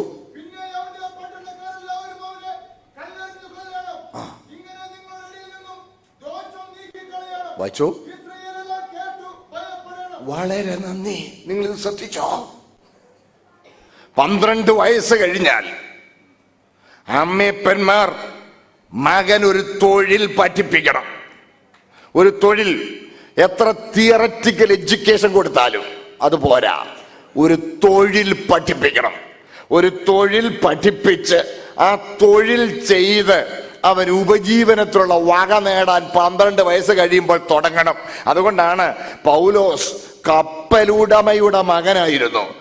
നമുക്കറിയാം, ഗമാലിയലിന്റെ പാദപീഠങ്ങളിൽ ഇരുന്ന് പഠിച്ചവനാണ്, വലിയ ജ്ഞാനിയാണ്. പൗലോസ് ഒരു കൊച്ചു പ്രസംഗം ചെയ്തപ്പോൾ ആ നാട്ടിലെ രാജപദവിയിലുള്ള ആള് പറയുകയാണ്, പൗലോസേ നിനക്ക് ഭ്രാന്തുണ്ട്, വിദ്യാബഹുത്വത്താൽ നിനക്ക് ഭ്രാന്ത് പിടിച്ചിരിക്കുന്നു എന്ന് പറയത്തക്ക ജ്ഞാനിയാണ്, അറിവുണ്ട്. പക്ഷെ അതുപോരാ, തിയററ്റിക്കൽ എഡ്യൂക്കേഷൻ പോരാ. അവനൊരു കൈത്തൊഴിൽ പഠിക്കണമായിരുന്നു. കൂടാരപ്പണി കൈത്തൊഴിൽ പഠിച്ച് അവനാ ജോലി ചെയ്യണമായിരുന്നു. ഇത് ന്യായപ്രമാണത്തിന്റെ വ്യവസ്ഥയാണ്. 12 വയസ്സ് കഴിഞ്ഞാൽ ഒരു തൊഴിൽ പഠിപ്പിക്കണം. അതുകൊണ്ടാണ് നമ്മുടെ വാഴ്ത്തപ്പെട്ട കർത്താവ് നസ്രത്തിലെ തച്ച് ശാലയിൽ തച്ചനായി ജോലി ചെയ്ത് ആ കൊച്ചു കുടുംബത്തെ സംരക്ഷിച്ചു പോന്നു. കർത്താവ് തന്റെ പരസ്യ ശുശ്രൂഷയ്ക്ക് വേർതിരിക്കപ്പെടുന്നതിന് മുമ്പ് യോസഫ് മരിച്ചുപോയി എന്ന് നമുക്ക് മനസ്സിലാക്കാം. ക്രിസ്തീയ പാരമ്പര്യം അനുസരിച്ചും വേദപുസ്തകത്തിൽ സൂചനയാലും നമുക്കത് മനസ്സിലാക്കാൻ കഴിയും. നോക്കണം, അതുകൊണ്ടാണ് അമ്മയും സഹോദരന്മാരും എന്നാണ് പറഞ്ഞിരിക്കുന്നത്. ആ വീട്ടിൽ യേശുവിന് ശേഷം ജനിച്ച മക്കൾ കുറഞ്ഞത് 6 പേരുണ്ട്. യാക്കോബ്, യോസെ, യൂദ, ശീമോൻ. 4 ആൺപിള്ളേരും സഹോദരിമാർ എന്ന് പറയുന്നുണ്ട് കുറഞ്ഞത് 2. 4 2 6 മക്കളും അമ്മയായ മറിയും ഈ 7 പേരുടെ ഉപജീവനത്തിനുള്ള വക ആ തച്ചുശാലയിൽ തച്ചനായി ജോലി ചെയ്ത് എൻ്റെ കർത്താവ് നേടിയ കൊച്ചു കുടുംബത്തെ സംരക്ഷിച്ചു പോന്നു. നോക്കണേ, ഇത് നിയമമായിരുന്നു, ന്യായ പ്രമാണമായിരുന്നു. ജോലി ചെയ്യാൻ ഒരു ബാലകൻ കൂട്ടാക്കുന്നില്ലെങ്കിൽ, തൊഴിൽ പഠിക്കാൻ കൂട്ടാക്കുന്നില്ലെങ്കിൽ അവനെ ഗുണദോഷിക്കണം. ഗുണദോഷിച്ചാലും പ്രയോജനമില്ലെങ്കിൽ അവനെ പിടിച്ചോണ്ട് പട്ടണത്തിലെ മൂപ്പന്മാരടുത്ത് കൊണ്ട് ചെല്ലുകയും അവർ കാര്യം അന്വേഷിച്ച് സത്യമെന്ന് ബോധ്യപ്പെട്ടാൽ, വായിച്ചു കേട്ടത് ശ്രദ്ധിച്ചോ, അവനെ കല്ലെറിഞ്ഞു കൊല്ലണം. അത്ര സ്ട്രിക്റ്റ് ആയിരുന്നു അവിടെ പ്രമാണം. കല്ലെറിഞ്ഞു കൊല്ലും. നോക്കണേ, ആ പ്രമാണം നിലനിൽക്കുമ്പോൾ ആ പ്രമാണത്തിന് കീഴ്പ്പെട്ടവനായി ഇവിടെ വന്ന് ജീവിച്ച നമ്മുടെ വാഴ്ത്തപ്പെട്ട കർത്താവ് കാശ്മീരിൽ തീർത്ഥാടനം പോയെന്ന് പറയുന്നത് എന്തൊരു വിരോധാഭാസമാണ് സഹോദരങ്ങളെ. പോട്ടെ, അങ്ങോട്ട് ഞാൻ പോണില്ല. സ്തോത്രം. ആ നസ്രത്തിലെ തച്ചുശാലയിൽ ജീവിച്ചു. മാത്രമല്ല, കർത്താവ് ഒരിക്കൽ അവരോട് ചോദിച്ചു, നിങ്ങളിൽ ആർ എനിക്ക് പാപത്തെക്കുറിച്ച് ബോധം വരുത്തും എന്ന് ചോദിച്ചപ്പോൾ ഒരു വ്യക്തിക്ക് പോലും എതിരൊരു വാക്ക് പറയാനില്ലായിരുന്നു. കാരണം അവരുടെ നടുവിൽ അവൻ ജീവിച്ചത് കൊണ്ട്. ഇസ്രായേൽ പ്രതികരണശേഷിയുള്ള ജനമാ.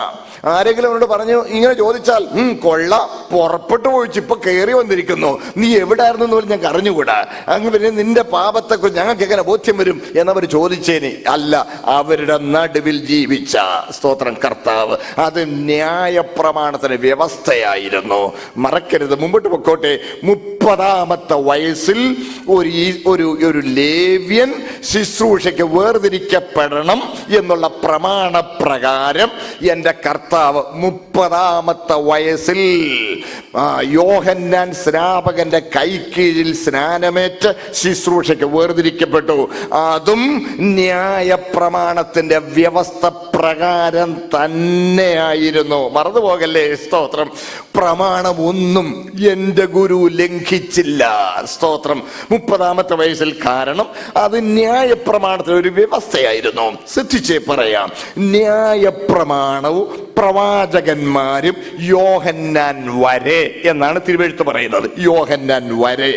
ഇനി ന്യായപ്രമാണത്തെ കുറിച്ച് തിരുവെഴുത്ത് പറഞ്ഞിരിക്കുന്നത്, ദൈവം പണ്ട് ഭാഗമായും വിവിധമായും പ്രവാചകന്മാർ മുഖാന്തരം അരുളി ചെയ്തു.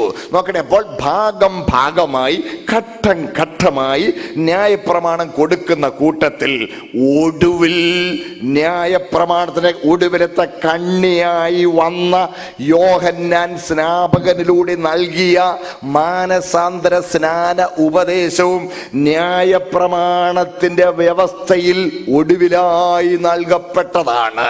സ്തോത്രം. അതുകൊണ്ടാണ് ശ്രദ്ധിച്ചേ, എൻ്റെ കർത്താവ് അതിനും വിധേയപ്പെടുവാൻ തന്നെ ഏൽപ്പിച്ചു കൊടുക്കുകയാ. യോഹന്നാൻ്റെത് മാനസാന്തര സ്നാനമായിരുന്നു. ശ്രദ്ധിച്ചേ പറയാം. യോഹന്നാൻ തീപാർന്ന കണ്ണുകൾ തുറിച്ചു നോക്കി, സർപ്പസന്തതികളെ, വരുവാനുള്ള കോപത്തെ ഒഴിഞ്ഞ് ഓടിപ്പോവാൻ നിങ്ങൾക്ക് ഉപദേശിച്ചെന്നാർ എന്ന് ചോദിക്കുമ്പോൾ പാപബോധമുണ്ടായ ജനങ്ങൾ അവർ പാപങ്ങൾ ഏറ്റുപറഞ്ഞുകൊണ്ട് വരുമ്പോൾ യോഹന്നാൻ വെള്ളത്തിലോട്ട് ഇറങ്ങി നിൽക്കുമ്പോൾ ജനങ്ങൾ ഓരോരുത്തരായിട്ട് ഇറങ്ങിച്ചെന്ന് വെള്ളത്തിൽ നിന്നുകൊണ്ട് പാപങ്ങളെ ഏറ്റുപറഞ്ഞു. യോഹന്നാൻ ചോദിക്കും, വിട്ടുകളഞ്ഞു? ഇനി ഒരിക്കലുമില്ല, വിട്ടുകളഞ്ഞു. ശരി, പഴയത് വിട്ടുകളഞ്ഞു, മാനസാന്തരപ്പെടുന്നു എന്നുള്ള അടയാളമായി മുക്കി പൊക്കി വിടും, നാമങ്ങളൊന്നുമില്ല. ഇത് യോഹന്നാന്റെ മാനസാന്തര സ്നാനമായിരുന്നു. യേശുവിന് അതും ഏൽക്കേണ്ട കാര്യമില്ല. എങ്കിലും യേശു ഇറങ്ങിച്ചെന്നു. അത് യോഹന്നാന്റെ ശുശ്രൂഷ അംഗീകരിക്കുന്നതും ന്യായപ്രമാണ വ്യവസ്ഥകളിൽ ഒടുവിലായി നൽകപ്പെട്ട വ്യവസ്ഥയായതിനാൽ അതിനും വിധേയപ്പെടേണ്ടതിനാണ് എൻ്റെ കർത്താവ് ഇറങ്ങിച്ചെന്നത്. യോഹന്നാന് മുമ്പിൽ ചെന്നങ്ങ് നിൽക്കുമ്പോൾ പാപം ഏറ്റുപറയാൻ ഒന്നുമില്ല. ചെന്നിങ്ങ് നിൽക്കുമ്പോൾ യോഹന്നാന് മനസ്സിലായി, ഇവൻ ദിവ്യനാണ്. മാത്രമല്ല, ഉടനെ യോഹന്നാൻ മുകളിലോട്ട് നോക്കി, പ്രാവെന്ന പോലെ പരിശുദ്ധാത്മ ഇറങ്ങുന്നുണ്ടോ എന്ന്. കാരണം ദൈവം അവനോട് അരുളി ചെയ്തിട്ടുണ്ട്, ആരുടെ മേൽ പരിശുദ്ധാത്മ പ്രാവെന്ന പോലെ ഇറങ്ങുന്നു അവനാണ് മശിഹ എന്ന്. പ്രാവ് വരുന്നില്ല, എങ്കിലും അവന് ദിവ്യനാണെന്ന് മനസ്സിലായിട്ട് ഒരു ചൂട് പുറകോട്ട് മാറി ഞാൻ കരുതുകയാണ്, പൗരസ്ത്യ രീതിയിൽ അവന്റെ കൈ കൂപ്പി തല കുനിച്ചിട്ട് പറഞ്ഞു കാണും, ഇല്ല, നിന്നാൽ സ്നാനമേൽപ്പാൻ എനിക്ക് ആവശ്യം. യേശു പറഞ്ഞ മറുപടി, ഇപ്പോൾ സമ്മതിക്കാം. ഇങ്ങനെ സകല നീതിയും നിവർത്തിക്കുന്നത് നമുക്ക് ഉചിതം. ഇതും നിവർത്തിക്കണം. സ്തോത്രം. അതിനുവേണ്ടി സ്തോത്രം കർത്താവ് ഇറങ്ങിച്ചെന്നതാ. അങ്ങനെ യോഹന്നാൻ അവനെ അനുസരിച്ചു, അവനെ സ്നാനപ്പെടുത്തി. ശ്രദ്ധിക്കണേ, അത് ന്യായപ്രമാണത്തിന്റെ വ്യവസ്ഥ അനുസരിക്കുന്നതിനൊരു ചുവടായിരുന്നു. അത് മാനസാന്തര സ്നാനമല്ല, യേശുവിൻ്റെ സ്നാനമാണ്. കാര്യം യേശുവിന് മാനസാന്തരത്തിന് ആവശ്യമില്ലല്ലോ, പാവുമായിട്ട് പറയുന്നില്ലല്ലോ. അത് യേശുവിൻ്റെ സ്നാനമെന്ന് തന്നെ പറയാം. സ്തോത്രം. പ്രിയമുള്ളവരെ, അത് കഴിഞ്ഞു 40 ദിവസം മരുഭൂമിയിലേക്ക് പോവുകയാണ്. 40 ദിവസം മരുഭൂമിയിൽ എൻ്റെ വാഴ്ത്തപ്പെട്ട കർത്താവ് ഉപവസിച്ചു. ഈ 40 ദിവസത്തെ ഉപവാസം അതും ന്യായപ്രമാണത്തിന്റെ നീതി നിവർത്തിക്കലിന്റെ ഭാഗമായിരുന്നു. നിങ്ങൾ എന്നെ ശ്രദ്ധിച്ചേ. സ്തോത്രം. കാരണം ഏതൊരു മരുഭൂമിയിൽ ഇസ്രായേൽ 40 വർഷം മത്സരിച്ചുവോ, അതേ മരുഭൂമിയിൽ യേശു 40 ദിവസം ഉപവസിക്കുകയാണ്. ശ്രദ്ധിച്ചാണ്ട് ആവർത്തന പുസ്തകം 8-ാം അധ്യായം എടുക്കാമോ? 8-ാം അധ്യായം 2 മുതൽ വേഗം ഒന്ന് വായിച്ചേ. സ്തോത്രം. 40 വർഷം ഇസ്രായേൽ മരുഭൂമിയിൽ നടത്തപ്പെട്ടു. ദൈവം അവരെ അവിടെ നടത്തി. വായിച്ചോ, 2-ാം വാക്യം മുതൽ വായിച്ചാട്ടെ. 8:2. നിന്റെ ദൈവമായ യഹോവ നിന്നെ താഴ്ത്തുവാനും തന്റെ കൽപ്പനകൾ പ്രമാണിക്കുമോ ഇല്ലയോ എന്ന് നിന്നെ പരീക്ഷിച്ച് നിന്റെ ഹൃദയത്തിൽ ഇരിക്കുന്നത് അറിയുവാനുമായി നിന്നെ ഈ 40 സംവത്സരം മരുഭൂമിയിൽ നടത്തിയ വിധമൊക്കെയും നീ ഓർക്കണം. അവൻ നിന്നെ താഴ്ത്തുകയും നിന്നെ വിശ്വസിപ്പിക്കുകയും മനുഷ്യൻ അപ്പം കൊണ്ട് മാത്രമല്ല യഹോവയുടെ വായിൽ നിന്ന് പുറപ്പെടുന്ന സകല വചനം കൊണ്ട് ജീവിക്കുന്നു എന്ന് നിന്നെ ഗ്രഹിപ്പിക്കേണ്ടതിന് നീയും നിന്റെ പിതാക്കന്മാരും അറിഞ്ഞിട്ടില്ലാത്ത മന്ന കൊണ്ട് നിന്നെ പോഷിപ്പിക്കുകയും ചെയ്തു. വളരെ നന്ദി. ശ്രദ്ധിച്ച്, എന്തിനാ 40 വർഷം മരുഭൂമി നടത്തി? എന്തിനാ? നിന്നെ താഴ്ത്തുവാനും നിന്നെ വിശപ്പിച്ചു. മാത്രമല്ല, മനുഷ്യൻ അപ്പം കൊണ്ട് മാത്രമല്ല ദൈവത്തിന്റെ വായിൽ കൂടി വരുന്ന സകല വചനം കൊണ്ട് ജീവിക്കും നിന്നെ ഗ്രഹിപ്പിക്കേണ്ടതിന് 40 വർഷം മരുഭൂമിയിൽ നടത്തി. ഈ 40 വർഷം മരുഭൂമിയിൽ നടന്നിട്ടും അവർ തങ്ങളെ തന്നെ താഴ്ത്തിയില്ല. ദൈവം അവരോട് ഇടപെടുന്ന ഇടപെടലായിരുന്നു. ഒന്ന് ശ്രദ്ധിച്ചേ. ഈ 40 വർഷം സ്തോത്രം ഇസ്രായേലേ, നീ എങ്ങനാ ഭക്ഷിക്കുന്നത്? ദൈവം തരുന്നത് ഭക്ഷിക്കുന്നു. നീ എന്തുവാ കുടിക്കുന്നത്? ദൈവം തരുന്നത് കുടിക്കുന്നു.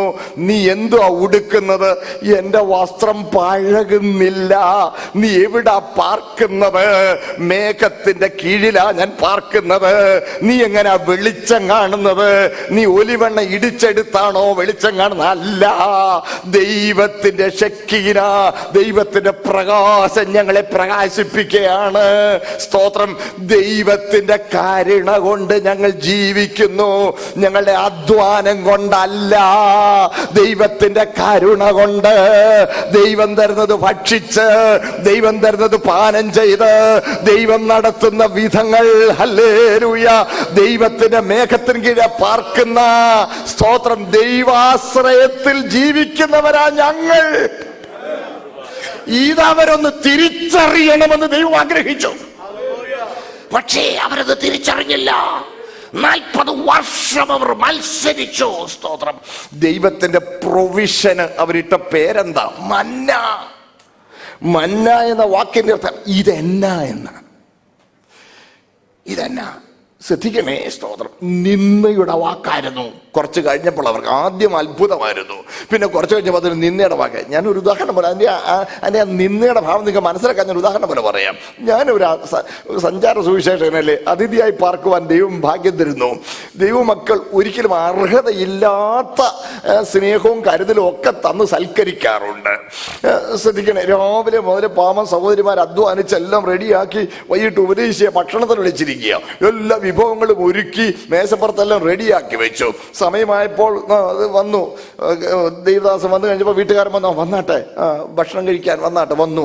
കൈ കഴുകിയാട്ടെ, പൈപ്പ് തുറന്നു വന്നു, കൈ കഴുകി, ടർക്കി തിന്നു, തുടച്ചു, വന്നാട്ടെ, ഇരുന്നാട്ടെ എന്ന് പറഞ്ഞ് കസേര വലിച്ചിട്ടു വന്നപ്പം ഞാൻ അവിടോട്ട് വന്ന് നിന്നേച്ച് ആ മേശയിലോട്ട് ഇങ്ങനെ കൈ, ഇതെന്നതാ ഇത്, ഇതെന്നാ ഇത് എന്ന് ചോദിച്ചാൽ നിങ്ങൾ എന്നാ പറയും? എന്നാ പറയണമെന്ന് ഞാൻ പറയാം. ഇതെന്നാന്ന് താൻ കാണണ്ട. മനസ്സിലായേ? പോയി ഇവിടെ വഴിവക്കിൽ ഓംലെറ്റ് വിൽക്കുന്നുണ്ട്, പൊടിയെല്ലാം കൂടെ കൂട്ടി അത് പോയി മേടിച്ച് തിന്നോളാം. അവരുടെ അധ്വാനത്തെ പരിഹസിക്കല്ലേ ആ വാക്കുണ്ട്, അവരുടെ കഷ്ടപ്പാടിനെ അപമാനിക്കല്ലേ ആ വാക്കുണ്ട്. ഇസ്രായേൽ അതാ ചെയ്തത്. 40 വർഷം മത്സരിച്ചു. നമ്മുടെ തിരുവെഴുത്തിൽ ആവർത്തിച്ച് വായിക്കുന്നു, 40 വർഷം നിങ്ങളെ സഹിച്ചു. ഈ 40 വർഷം ദൈവത്തിന്റെ പ്രൊവിഷൻ അവർ വിനയപൂർവ്വം അംഗീകരിച്ചില്ല. ശ്രദ്ധിക്കണേ, അതേ മരുഭൂമിയിൽ 40 ദിവസം എൻ്റെ യേശു ഉപവസിച്ചിട്ട് 40 ദിവസം കഴിഞ്ഞപ്പോൾ പരീക്ഷകൻ വന്നപ്പോൾ എൻ്റെ കർത്താവ് അങ്ങോട്ട് പറഞ്ഞു, മനുഷ്യൻ അപ്പം കൊണ്ട് മാത്രമല്ല ദൈവത്തിന്റെ വായിൽ കൂടി വരുന്ന സകല വചനം കൊണ്ട് ജീവിക്കുന്നു. ഇസ്രായേൽ അത് പഠിക്കണമെന്ന ദൈവം ആഗ്രഹിച്ചത്. പക്ഷെ അവരത് പഠിക്കാഞ്ഞപ്പോൾ, അവർ മത്സരിച്ചപ്പോൾ എൻ്റെ കർത്താവ് വന്ന് തൻ്റെ ജീവിതം കൊണ്ട് അത് തെളിയിക്കുകയാണ്. സ്തോത്രം. മനുഷ്യൻ അപ്പം കൊണ്ട് മാത്രമല്ല ദൈവത്തിന്റെ വായിൽ കൂടി വരുന്ന സകല വചനം കൊണ്ട് ജീവിക്കുന്നു എന്ന് തെളിയിച്ചു. ഹല്ലേലൂയ. 40 ദിവസത്തെ ഉപവാസത്തിന്റെ അർത്ഥം അതാണ്. അതേ മരുഭൂമിയിൽ 40 ദിവസം ഉപവസിക്കുകയാണ്. അത് കഴിഞ്ഞ് ശ്രദ്ധിക്കണേ സഹോദരങ്ങളെ, 3.5 വർഷത്തെ പരസ്യ ശുശ്രൂഷയിൽ എൻ്റെ കർത്താവ് എല്ലാ ശബത്തുകളിലും സിനഗോഗുകളിൽ പോയി ന്യായപ്രമാണം വായിക്കുകയും ആ ശുശ്രൂഷകളിൽ പങ്കെടുക്കുകയും ചെയ്തു. ശ്രദ്ധിക്കണേ, കർത്താവിനെ കുറിച്ചല്ല ഒരു വിപ്ലവകാരിയായിരുന്നു, യാഥാസ്ഥിതികമായ സകലത്തെ തച്ചുടച്ച വിപ്ലവകാരിയായിരുന്നു ഒക്കെ പറയാറുണ്ട്. അയ്യോ, അങ്ങനല്ല. എൻ്റെ കർത്താവ് യാഥാസ്ഥിതികമായതൊന്നിനെയും തച്ചുടയ്ക്കാൻ ഇറങ്ങിയവനല്ല. ന്യായപ്രമാണത്തിന് വിധേയപ്പെട്ട് തന്നെയാ ശുശ്രൂഷിച്ചത്. നമ്മളെന്താ തിരുവെഴുത്തിൽ വായിക്കുന്നത്? അവൻ പതിവ് പോലെ പള്ളിയിൽ ചെന്നു. പള്ളി എന്ന് പുതിയ നിയമത്തിൽ പറയുന്നിടത്തെല്ലാം പള്ളി എന്നതിന് പകരം സിനഗോഗ നിങ്ങൾ എഴുതിക്കോ, ഒരു കുഴപ്പമില്ല, അത്ര കൃത്യമാ. പതിവ് പോലെ സിനഗോഗിൽ ചെന്നു. സിനഗോഗ് എന്ന് പറഞ്ഞാൽ യെരുശലേമിൽ ഒരു ദൈവാലയമേ ഉള്ളൂ. പക്ഷെ ഒരു 10 ഇസ്രായേലിലെ വീടുകൾ ഒരിടത്ത് പാർക്കാൻ തുടങ്ങുമ്പോൾ അവരവിടെ ഒരു കൂടി വരുന്ന സ്ഥലമുണ്ടാക്കും. അതാ സിനഗോഗ്, നമുക്കറിയാമല്ലോ. പതിവ് പോലെ സിനഗോഗിൽ ചെന്നു, അതിൽ പങ്കെടുത്തു. കർത്താവ് ഒരിക്കലും ശബത്തിനെ ലംഘിച്ചില്ല. ശബത്തിനെ കുറിച്ച് ഇവര് ഉണ്ടാക്കിയ ചില തെറ്റായ വ്യാഖ്യാനങ്ങളെ മാത്രമേ കർത്താവ് ലംഘിച്ചുള്ളൂ. ഉദാഹരണം, കർത്താവ് ഒരിക്കൽ സിനഗോഗിൽ ചെന്നപ്പോൾ വരണ്ട കൈയുള്ളൊരു മനുഷ്യൻ അവിടെ ഇരിക്കുന്നു. അവൻ എഴുന്നേൽക്കാൻ പറഞ്ഞു. എഴുന്നേറ്റ് വന്നു. കർത്താവ് ഉടനെ ജനത്തോട് ചോദിച്ചു, ശബത്തിൽ നന്മ ചെയ്യുകയോ തിന്മ ചെയ്യുകയോ ഏത് വിഹിതമെന്ന് ചോദിച്ചു. അവർ മിണ്ടാതിരിക്കുക, ഹൃദയകാഠിന്യം കൊണ്ട് ഇങ്ങനെ മിണ്ടാതിരുന്നു. നമ്മൾ വായിക്കുന്നവൻ കോപത്തോടെ അവരെ ചുറ്റും നോക്കിയിട്ട് കൈ നീട്ടാൻ പറഞ്ഞവനോട് കൈ നീട്ടി. അത് പഴയത് നല്ലതായി തീർന്നു, സുഖമായി. ശബത്തിലേക്കു പറഞ്ഞപ്പോ കർത്താവ് കൊള്ളാം ശബത്താണെന്നും പറഞ്ഞ് നിങ്ങളുടെ കാളയോ കഴുതയോ കുഴിയിൽ വീണാൽ ശബത്തല്ലേ, നാളെ ആകട്ടെ എന്ന് പറഞ്ഞ് ഇട്ടേക്കുകയില്ല. ശബത്താണെന്നും പറഞ്ഞ് നിങ്ങളുടെ കാളയെയും കഴുതയും മൃഗങ്ങളെ തൊഴുത്തിൽ നിന്ന് അഴിച്ചുകൊണ്ട് പോയി വെള്ളം കൊടുക്കുകയില്ലേ? വെള്ളം കൊടുക്കും. അങ്ങനെങ്കിൽ സ്തോത്രം, അബ്രഹാമിന്റെ സന്തതിയായ ഇവനെ ശബത്തിൽ ബന്ധനം അഴിച്ച് വിടേണ്ടതല്ലയോ? കർത്താവ് ഒരിക്കലും ശബത്തിനെ ലംഘിച്ചില്ല, ഒരിക്കൽ പോലും ശബത്തിനെ ലംഘിച്ചില്ല. ശബത്തിനെ ലംഘിച്ചെന്ന് അവര് പറഞ്ഞതേ ഉള്ളൂ. മനസ്സിലായല്ലോ? അവരങ്ങനെ പറഞ്ഞതേ ഉള്ളൂ. ശബത്തിന് അവർ കൊടുത്ത ദുർവ്യാഖ്യാനങ്ങളെ മാത്രം കർത്താവ് ലംഘിച്ചുള്ളൂ. 3.5 വർഷവും പ്രമാണം പാലിച്ചുകൊണ്ട് എൻ്റെ ഗുരു ജീവിച്ചു. ഹല്ലേലൂയ. പ്രിയമുള്ളവരെ, വിശദീകരണത്തിന് ഞാൻ സമയമെടുക്കുന്ന സമയം കടന്നുപോയല്ലോ, ഞാൻ ഉപസംഹരിച്ചു കൊള്ളട്ടെ. ഒടുവിൽ ന്യായപ്രമാണത്തിന് നീതി നിവർത്തിച്ചുകൊണ്ട് എന്താ ന്യായപ്രമാണം പറയുന്നത്? ന്യായപ്രമാണം പറയുന്നു, കണ്ണിനു പകരം കണ്ണ്, മുറിവിന് മുറിവിനു പകരം മുറിവ്, ജീവനു പകരം ജീവൻ. കണ്ണിന് പകരം കണ്ണ്, മുറിവിനു പകരം മുറിവ്, ജീവനു പകരം ജീവൻ. പാപം ചെയ്യുന്ന ദേഹി മരിക്കും എന്ന് ആക്രോശിച്ചുകൊണ്ട് നിന്ന, പാപിയുടെ ജീവൻ ആവശ്യപ്പെട്ടുകൊണ്ട് നിന്ന ദൈവനീതിയെ നിവർത്തിക്കേണ്ടതിന് നമ്മുടെ ജീവനു പകരം കർത്താവ് തന്റെ ജീവൻ കാൽവറിയിൽ യാഗമായി ഏൽപ്പിച്ചു കൊടുത്തു. അതാണ് ഒടുവിൽ കാൽവറിയിൽ വെച്ച് വിളിച്ചു പറഞ്ഞു, ടെറ്റലസ്റ്റായി, സകലവും നിവൃത്തിയായി. എന്ത് നിവൃത്തിയായി? ന്യായപ്രമാണം നിവൃത്തിയായി. എന്ത് നിവൃത്തിയായി? ദൈവനീതി നിവൃത്തിയായി. എന്ത് നിവൃത്തിയായി? കർമ്മങ്ങളെല്ലാം നിവൃത്തിയായി. എന്ത് നിവൃത്തിയായി? യാഗം നിവൃത്തിയായി. പാപപരിഹാരം പ്രാപിക്കാനുള്ള സകല വ്യവസ്ഥയും പൂർത്തീകരിക്കപ്പെട്ടിരിക്കുന്നു. ഹല്ലേലൂയ. പ്രിയ ദൈവമക്കളെ, ഇനി നമ്മൾ എന്ത് ചെയ്യണം? നമ്മൾ എന്ത് ചെയ്യണം? യേശു മരിച്ചത് എൻ്റെ സ്ഥാനത്താണ്. സ്തോത്രം. യേശു മരിച്ചത് എൻ്റെ സ്ഥാനത്തായതിനാൽ ഞാനും അവനോട് കൂടെ മരിക്കുന്നു. ബാക്കി ഒന്ന് വേഗം വായിച്ചേരെ. ഗലാത്യ 2:20 ക്വിക്ക് പ്ലീസ്, സമയമായി. ഗലാത്യ 2:20 ഗലേഷ്യൻസ് 2:20 വായിച്ചാണ്ട്. സ്തോത്രം. വളരെ നന്ദി. നിങ്ങൾ വീട്ടിൽ വാക്യം വായിച്ചോണം. ഞാൻ ക്രിസ്തുവിനോടുകൂടെ ക്രൂശിക്കപ്പെട്ടിരിക്കുന്നു. വെറും വാ കൊണ്ടല്ല, ഇനി ജീവിക്കുന്നത് ഞാനല്ല, ക്രിസ്തു എന്നിൽ ജീവിക്കണം. സ്തോത്രം. അവൻ നിവർത്തിച്ചത് എനിക്ക് വേണ്ടിയാണ്. അവൻ മരിച്ചത് എന്റെ സ്ഥാനത്താണ്. സ്തോത്രം. ഇനി എനിക്കൊരു ജീവിതമില്ല. കർത്താവേ, ഇനി ജീവിക്കുന്നെങ്കിൽ കർത്താവാണ്. ഈ സമ്പൂർണ്ണ സമർപ്പണം ഒരുവനിൽ ഉണ്ടായെങ്കിൽ മാത്രമേ അവൻ പാപപരിഹാരം പ്രാപിക്കുന്നുള്ളൂ. റോമർ 6:7 കൂടെ വേഗം ഒന്ന് വായിച്ചാണ്. റോമർ 6:7 റോമർ 6:7 വേഗം വേഗം വേഗം വേഗം വായിച്ചോ. റോമർ 6:7. Thank you. മരിച്ചവൻ പാപത്തിൽ നിന്ന് മോചനം പ്രാപിച്ചിരിക്കുന്നു. ആര് പാപമോചനം പ്രാപിച്ചിരിക്കുന്നു? മരിച്ചവൻ. കാരണം എന്താ? പ്രമാണം എന്താ പറയുന്നത്? പാപം ചെയ്ത ദേഹി മരിക്കും. പാപം ചെയ്യുന്ന ദേഹി മരിക്കും എന്ന് പ്രമാണമുണ്ടെങ്കിൽ പഴയതിന് മരിച്ചവന് മാത്രമേ പാപമോചനമുള്ളൂ. പഴയതിന് മരിച്ചു, ഇനി ജീവിക്കുന്നത് ഞാനല്ല, ക്രിസ്തു അത്രേ എന്നിൽ ജീവിക്കുന്നു. ഹല്ലേലൂയ. മോശ മുഖാന്തരം വന്ന ന്യായപ്രമാണം എന്റെ വാഴ്ത്തപ്പെട്ട കർത്താവ് കൃത്യമായി ചിട്ടയായി പടിപടിയായി പൂർണ്ണമായി നിവർത്തിച്ച് ദൈവനീതി തൃപ്തമാക്കി. ഹല്ലേലൂയ. സ്തോത്രം. ഈ സകലവും നിവർത്തിച്ചത് കൊണ്ട് ഞാനിനി അങ്ങ് ഇറങ്ങിപ്പോവല്ല, ഞാൻ അവനിലാകുകയാ, അവനോട് കൂടെ മരിക്കുകയാ. ഹല്ലേലൂയ. അവനോട് കൂടെ ക്രൂശിക്കപ്പെടുകയാണ്. ഇനി ജീവിക്കുന്നത് ഞാനല്ല, ക്രിസ്തു അത്രയിൽ ജീവിക്കുന്നുള്ള സമ്പൂർണ്ണ സമർപ്പണത്തിലേക്ക് വരികയാണ്. സമയം പോയി. എനിക്കൊരു 1/2 മണിക്കൂറിനെങ്കിലും പറഞ്ഞാൽ കൊള്ളാമെന്നുണ്ട്. അതിൻ്റെ ആവശ്യമില്ല. നാളെ നിങ്ങൾക്ക് ജോലിയുള്ളതാണ്. ഞാൻ നിങ്ങളെ ടെസ്റ്റ് ചെയ്യൂ, നിങ്ങളെ ഞാൻ ബുദ്ധിമുട്ടിക്കില്ല. സഹോദരങ്ങളെ, ഞാൻ നിർത്തിക്കോട്ടെ. എൻ്റെ സഹോദരങ്ങളിൽ എത്ര പേർക്ക് പറയാം, ഞാൻ മരിച്ചതാ. യേശുവിനോടുകൂടെ മരിച്ചു, യേശുവിനോട് ക്രൂശിക്കപ്പെട്ടു, യേശുവിനോട് സംസ്കരിക്കപ്പെട്ടു, യേശുവിനോട് ഞാൻ ഉയർത്തെഴുന്നേറ്റിരിക്കുന്നു. ഇനി ജീവിക്കുന്നത് ഞാനല്ല. എൻ്റെ മാനമെന്നൊന്നും എനിക്കില്ല, എൻ്റെ അപമാനമെന്നൊന്നും എനിക്കില്ല, എൻ്റെ നേട്ടമെന്നൊന്നും എനിക്കില്ല. ഞാൻ മരണത്തിന് വിധിക്കപ്പെട്ടവനാണ്, ഞാൻ നാശത്തിന് വിധിക്കപ്പെട്ടവനാണ്, ഞാൻ ശിക്ഷാവിധിക്ക് തള്ളപ്പെട്ടവനാണ്. എന്നാൽ എൻ്റെ കർത്താവ് എന്നെ വിടുവിക്കുവാൻ എനിക്ക് പകരം മരിച്ചു. എൻ്റെ യേശുവേ, അങ്ങയുടെ മരണം എൻ്റെ മരണമാണെന്ന് ഹൃദയപൂർവ്വം അംഗീകരിച്ചേറ്റ് പറഞ്ഞവരെ കരങ്ങളെ ഉയർത്തി കർത്താവിനെ ഒന്ന് മഹത്വപ്പെടുത്താം. ഹല്ലേലൂയ. ഇനി ജീവിക്കുന്നത് ഞാനല്ല, ക്രിസ്തു അത്രയിൽ ജീവിക്കുന്നുള്ള ആ സമ്പൂർണ്ണ സമർപ്പണത്തോടെ ജീവിക്കാം. ഹല്ലേലൂയ. അങ്ങനെയാണ് നാം കൃപ പ്രാപിച്ചിരിക്കുന്നത്. ഹല്ലേലൂയ.